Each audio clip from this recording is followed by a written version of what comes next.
வருவீல டேய் எங்க அப்பா பொழுதாட வருவியா ஓய் கோப்பனுக்கு போனா எங்க அப்பா இங்க வரக்கூடாது பாத்துக்க டேய் எங்க அப்பா இங்க வரக்கூடாது வீட்டுக்கு உங்க அப்பா என்ன புண்டை நகர கூப்பிடுறீங்களா டேய் தேவையா முள்ள கேக்குற பதில் சொல்லியா உங்க ஆய்க்கு அப்படி என்ன புண்டை கூப்பிடுற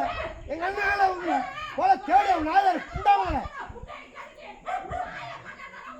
அம்மா ராக்கா ரோட்ல வாழ புண்டை கிழிக்கிறேன் நானு புண்டை வா துறக்கிற புண்டை ரெண்டாய் கிழிக்கிறவா நீ வாடா தேவையா முண்டா இந்த புண்டை நான் கிழிக்கிறேன்னே கேளு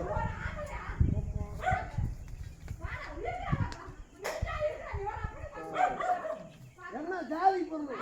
நாங்களாம் நாடாரு தெரியுதா என்ன ஜாதி நீ என்ன ஜாதி புண்டமான